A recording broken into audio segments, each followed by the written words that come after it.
Hey, it's Shannon from iHeartRadio Canada, joined by Sam Fischer. How's it going? Yeah, what's up? How are you? So good to be here. Yeah, thank you for taking the time. I really appreciate it. Of Okay, course. when reading up on everything that was going on, the song came out. I'm so into it with Demi Lovato, but there was another artist that you had in mind that didn't end up showing up. Can you tell me about that? Oh man, I feel like that's almost part of the story that I shouldn't have given away because I get asked about it all the time. I'm not going to tell you who the artist was, but I will say that I'm stoked that they didn't turn up. But yeah, the original session was supposed to be me writing for another artist, and we waited for a couple hours. They didn't turn up. Their management didn't know where they were, and we were like, okay, well, let's Hail Mary a song. And this was before anything had happened with this city. And I don't know, I had been signed, I'd been dropped. I hadn't met the expectations that a lot of people had for me. And I was just feeling a bit insecure about who I was and, how different it was to who I thought I would be when I was younger. So, what do the people say was born? And not long after we wrote it, Demi heard it and connected with the message immediately. And it was just a bit of a whirlwind. I had just come off stage opening for Lewis Capaldi in New York City when I heard her vocal on it, and just yeah, it's been the hardest secret I've ever had to hold, but but here we are. It's out. I'm so stoked. So this has been something that the two of you have had for like been holding on to for a while.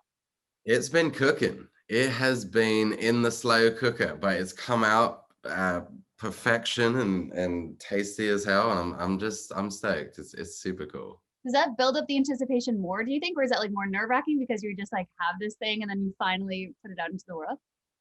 Yeah, I mean, I was really excited to get this song out because it's such a important song for me, and developing my story for the world, but also just to be able to be a part of Demi's story and give her, I guess, the words to talk about what she's been trying to say for a while is really special to me. I've been such a fan of hers for so long, and to be collaborating on this song together and to know her and to call her a friend is just it's really cool. It's really, really cool. So yeah, I'm grateful.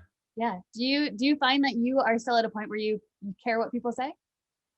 Of course. I wish I didn't, but I think I don't know, as the microscope focuses more on me, I'm constantly looking at myself, but I've got an amazing therapist and I am working on it every day. And I'm really, I'm pretty happy with how things are going right now. So let's see if I can just keep this positive energy going.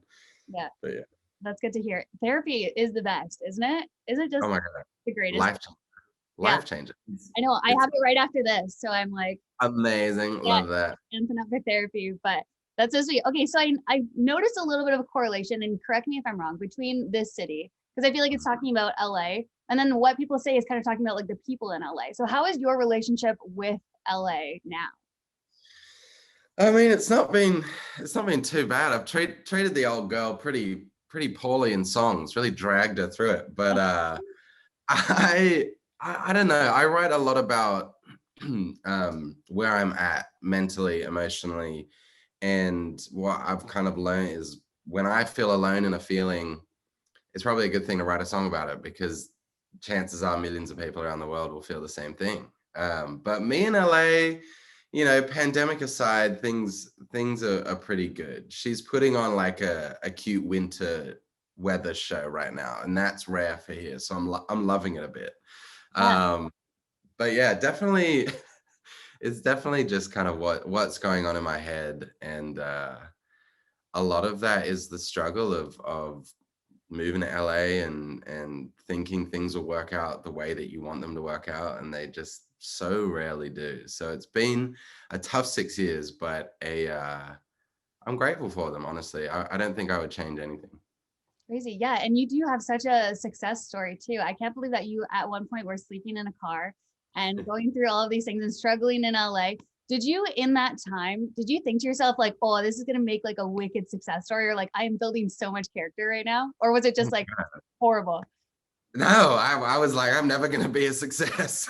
This is, I mean, at the time when you're in it, it's not like, in 5 years, hindsight is gonna be 2020, and you're gonna be able to talk about this, and it's gonna sound so good in an interview. Um, no, at the time I was like, damn, I'm broke, and the roof over my head is the car, my friend's car roof, and um, yeah, I don't know. I look back on the last couple of years, and I'm really proud of myself, honestly, for getting through that. I was lying to my family back home, telling them that things are going great when I was like frantically texting everyone to see if I could sleep on the couch. So, um, it makes for a good story now, for sure. But at the time, it was pretty rough. Yeah. When you're lying to your friends and your family in that way, are you just like, what do you even lie about in a situation like that? Like, you're just like, everything is great, everything's wonderful, I'm succeeding. It's just, I think I didn't want my mum to worry, and she's been such a rock for me, and she's been through so much. Um, she put me through school, and she really has been my number one champion when there maybe wasn't another champion in the world. So uh, I just didn't want her to worry, and it was sink or swim. I was like, I'm an Australian kid in LA, and I wasn't going to do it on my mom's dime. And so I just wanted to really show her that her sacrifices have been worth it. And thankfully, it's worked out all right. Yeah. And now you can tell her good news without it being a lie. So that's great. Oh, now it's kind of funny because it's like too much good news for her, and she's very low key. She's so accomplished in her own right, and she never makes a big deal out of anything. The other day I was in the like national newspaper in Australia, which is so cool, and I was like, Mom, check it out. She goes and she gets it and she looks at it, and I was like, so what do you think? She's like, oh, it's cool. I was like, Mom, come on, give me a bigger reaction than that. But no, I love her. She keeps me grounded. Yeah, that's good. Are you jealous that everybody else is over there like living that COVID-free life and you're brutal, right? Of course. I mean, my best mate, he turned it was his 30th birthday, and he was like in a club in Melbourne. And I was like, this is yeah, I wish I was home. I miss home a lot, but you know, things could be worse. Yeah, totally. I want to talk about pitch slapped for a second. Oh my gosh. All right, cool. Let's do it. I just think it's so impressive. Like, was being a part of that and being as successful as you guys were, do you think that contributed to like you as an artist now?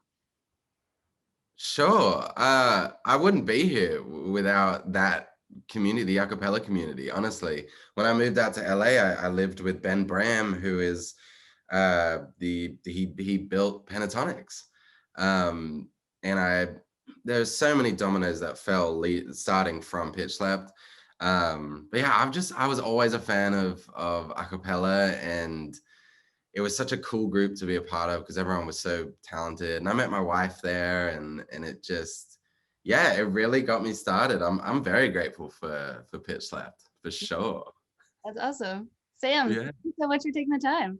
Of course. Thank you so much. Thank you for all the support. It's been awesome.